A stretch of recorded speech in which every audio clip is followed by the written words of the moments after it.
welcome back to Ratchet with me, Matthew Caddis, aka Poogie. So, today we will actually do the hoverboard race here in Blackwater City. In order to get the championship prize, we can show, well, to Skid's agent back on, I guess, on Iridia. So, indeed, let's speak to the thing here and begin the race.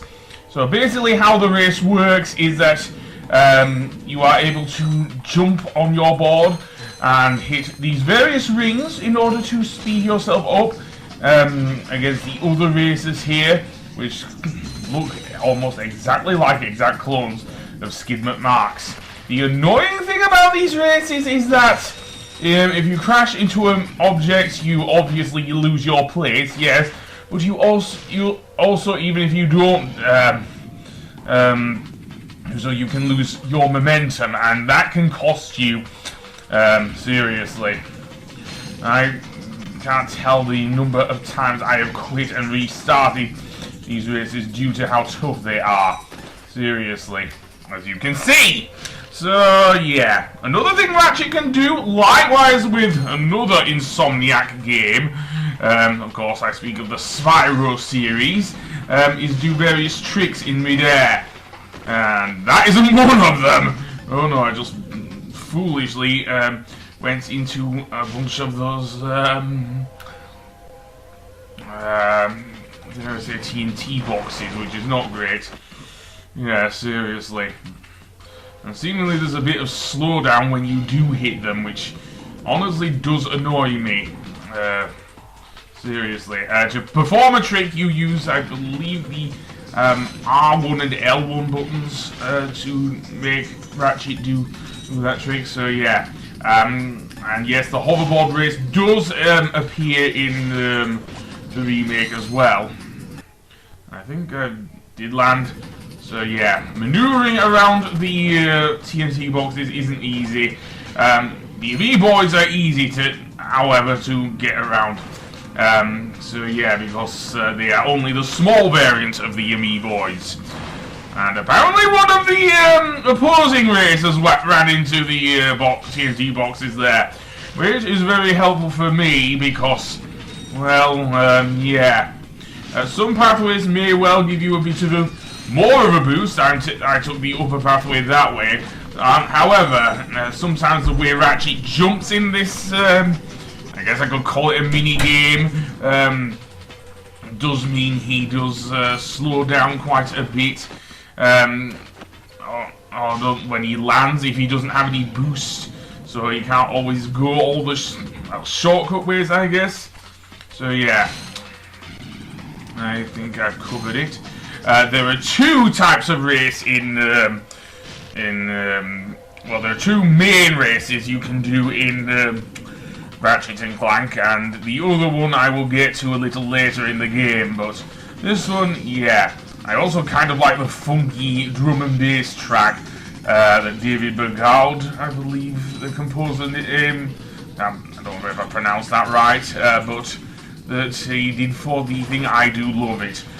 Seriously. In fact, most of the music he did do for this game is pretty good. He also did the music for, well, most of the Ratchet and Clank series up until, I think, A Crack in Time. Yes, because then he got replaced, and, well, I didn't like the music in A Crack in Time, but after that, I think they were trying to make some of the music a bit too heroic for Ratchet and Clank. So, yeah. And that place I went through with the boxes, that is where you can stand under with the taunter to get a load of bolts. Seriously. You can get quite a few bolts here anyway, but that up there, yeah, if you go up there, you can easily activate that glitch by phasing through the walls and everything. So, yeah, not an easy thing to do, mind, but there you go. And I do not like jumping over the things. That was almost good. But, yeah, this is one of the toughest challenges in the game. And no, this is not the reason why I dislike Blackwater City. I do actually like the challenge of the and sometimes the races can brush you off. I do actually like the challenge of the hoverboard races in Blackwater City and the other planet we will be going to later. So let's see. Okay. Looks like I am catching up, thankfully, and that guy's going way over his head. Well, maybe not. I am jumping very, very high indeed. And double up. I don't know. And then there we go. I just hate this, really. I really, really hate this.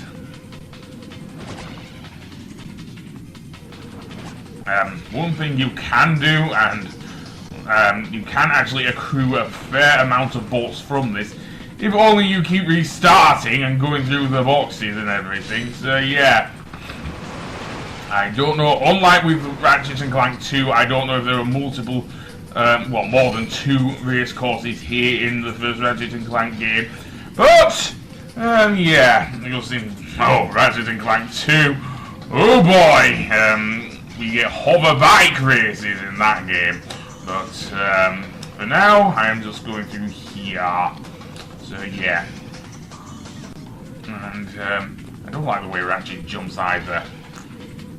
Hi folks, Captain Quark here. It is my distinct pleasure to introduce this year's HoverCon Intergalactic Champions. Let's give it up for newcomers, Ratchet and Clank.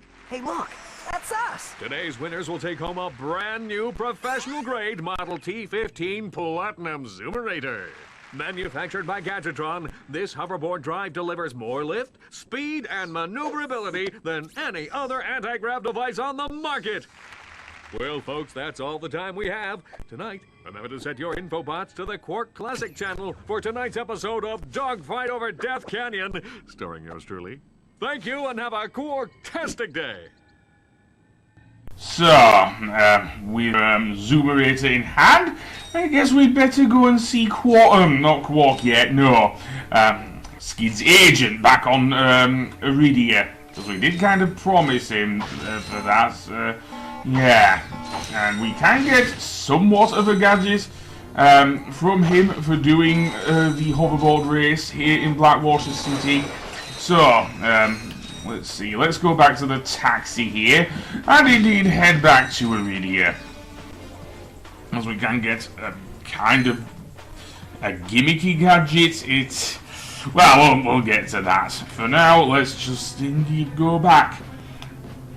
So yeah, I'm not going to cut anything out of this episode because, as I say, that was my best run, and the hoverboard course is very, very short indeed. So indeed, let's stop off here and get off the floaty taxi and get our ship back to Iridia, as I say, and do that. And I'm surprised Clank could jump that high, to be honest, but there we go. So we've been to the Blarg station. As I say, we want to go to Iridia. So yeah, the only thing left to do on that planet is to show off our prize to Skid's agent. So yeah, and that won't take very long at all. And once you see this cutscene, you will see me playing with the gadget that we will get.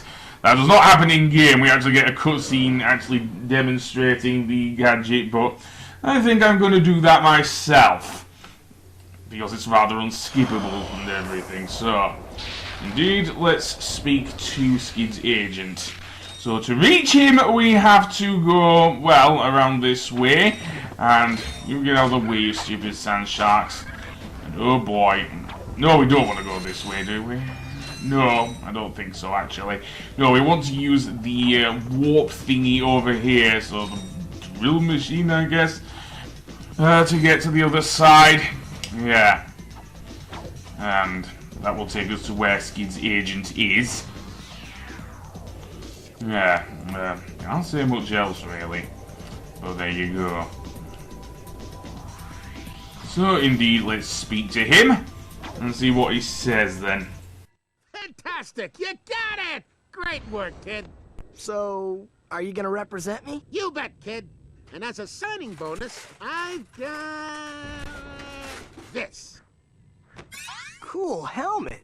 That is a sonic summoner. It is used to attract sand mice. Right, and it's all yours. Well, I'm off to finalize the paperwork. I'll have my people call your people. Do you have people? So, the Sonic Summoner is a gadget which can, as Clank said, summon sand mice. However, it can only be used in certain areas, such as over here. So yeah, so if you see a sand mouse house, they will pop out and mostly attack any enemies. It is somewhat useful for getting, I think, some hidden items in the game. I'm guessing some hidden gold bolts. But I mean, I'm going to show it off here, actually. Because, yeah. As I say, it can be only used on certain planets with sand. Iridia being one of them. So let's see how the sand mouse actually deals with... Oh my. Yes, that is quite powerful indeed. And I think I go over to not just the sand sharks here, but also to where the flamethrower guy. Let's see how it does it. Holy crap, you even outsmarted the blaster!